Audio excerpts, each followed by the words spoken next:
Suzuki community, it's Myron. Beautiful Saturday morning here in Arizona. These are the 5 things. It's a joke because it's going to be a lot more than 5. So these are the 5 things that every Suzuki Samurai owner must know. We're going to start with ground wires. You hear about them all the time.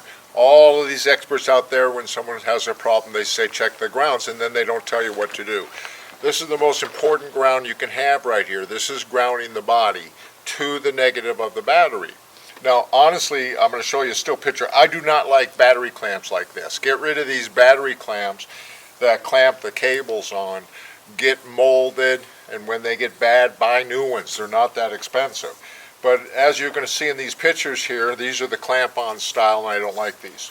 They're going to fail you at the worst time. So here's the most important ground wire. This is what grounds the body. The way Suzuki made the car is the whole body's a ground. Now, when your fuel gauge doesn't work, more than likely you lost the ground to your fuel sending unit. So what we do to fix that is we leave one bolt in, we drop the tank, we take one of the screws out of the sending unit, we get a grounding wire and we ground it to the body, and all of a sudden it works. That's not one of the 5 things. The next thing we're going to be talking about is Weber carbs are horrible for off-roading. They're open float bowls. This is why I made the Harley-Davidson system, so I'm not a big fan of Weber's. This job just came in to get our Harley-Davidson system put on. This is the noise filter. The noise filter is what makes your nice blue spark. When you use spark plugs, you only use NGK.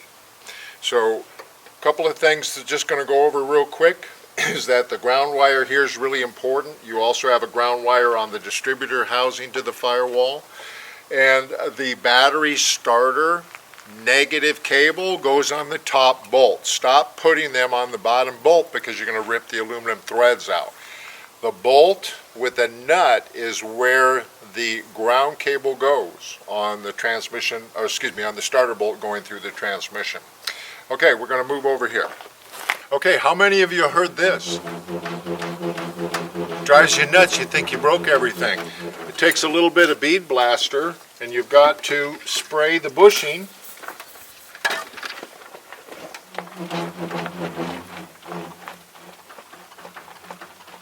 Okay, that's another fix.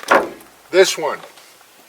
This is the bullet that gets corroded from the noise filter, so I'm encouraging everyone to find this, pop this bullet out, cut it off, re-ground to the body. You're going to get a much better spark.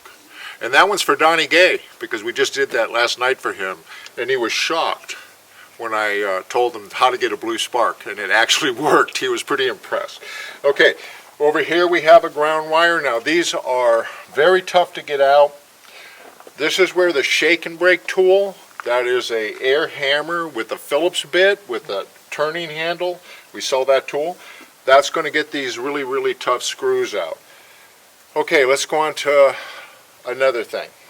Alright, so you open the door and the dome light doesn't work. You check it out, you got voltage up there, you ground up there. Why isn't it working? And more importantly, some of you are going to find out that when you backfeed a ground, which happens with this particular switch I'm going to show you, you might get a blue high beam light up in your dash. That's because this switch right here has lost its ground. So you pull the switch out and you clean up the circle and you clean up the tabs that open up on the circle. That switch is what turns on your dome light because power's on it all the time. And dome lights are nice when it's dark. Put that guy back in there. That's a simple fix. Let's go to something else. Okay, you got an intermediate horn. I hate these. Now keep in mind that your horn is always got power on it. That's the white wire. The blue wire is just grounding it, and it grounds through the steering wheel. So on the round dash, this is a round dash, models all the way from, well, most of them are 86 to 88 and a half, and that is a round dash. That's where most of them are. But anyways, you put your fingers in here and just pull this off really very easily. You're going to find 3 plastic keeper tabs. You simply pull the tab back and gently lift up. Now behind this piece, that is causing the horn to ground, there are 3 white spacers. So be very careful not to lose those. And this is just going to simply come out. Now what we have here is we've got these pads that are burnt from contacts. And so we're going to go file these up with a little file. There's going to be 3 of them. We're going to take out these white plastics, and then this is the base, and this is where it's going to ground through here. So we're going to shine that up, and then we're going to shine the crud off of here, reassemble it, and we're going to have a nice horn. Now we're going to go show you how to sand these up and show you the horn when it works.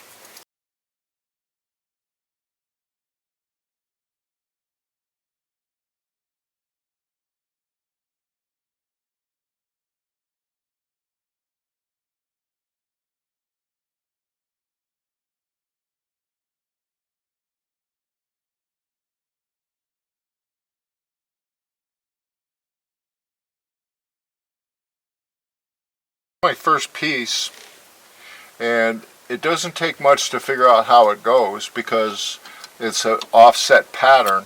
Now where it's touching the steel of the steering wheel, I want to scrape that clean too, the edge of the file, so I have nice contact. So the first thing we do is we lay the base piece in, and then we put in the isolating spacers. There's 3 of those. And then we go ahead and take our back piece. Now it's touching here on the copper ring on the steering wheel, so we want to clean that up also. And then we just simply push that in, that hole, and then again the alignment, and we push down until the little plastic keepers right here hold them in place. Okay, so we've got these 3 clips are now locked on. Ooh, look at that. Nice horn. And to finish it up, we're going to snap on the button, line up the 3 holes. Ooh, I like that. I almost forgot, but I have a list, and so I said 5 things, and I wanted to get as many in as I could on this video. A lot of LED lights going in these cars. Got some friends that sell these, so if you need some information on where to get LED lights, please let me know. Now the LED lights are made for the Jeeps, but if you use a reverse polarity circuit board and get the clicky start on it from Axe Fax, we'll put that up for you for the LED circuit board, and where to get the LED lights from, we'll do that for you. But I want you to know that if you don't have LED lights, one of the common problems with the Suzuki Samurai is that you might have a dim headlight. One light will be bright over there, this one will be dim. Why? Because Suzuki was a little cheap when they did the wiring, and what they did is they crimped one wire and then went somewhere else, and then they crimped onto that and went somewhere else. So if you have a dim headlight over here, it's very simple. You're going to clean up the harness right here. You're going to take off the sheathing, and you're going to look for the color wires that are on the back of the plug, which is red and white and blue and white. And you're going to find them crimped right here. They go over to the passenger side, but to come back to the driver's side, they're crimped on. Find that crimp, cut it off, resolder that, tape that up, because there's 12 volts on them all the time, and you're going to have 2 the same brightness headlights. There you go. More than 5 things that every Samurai owner has to know.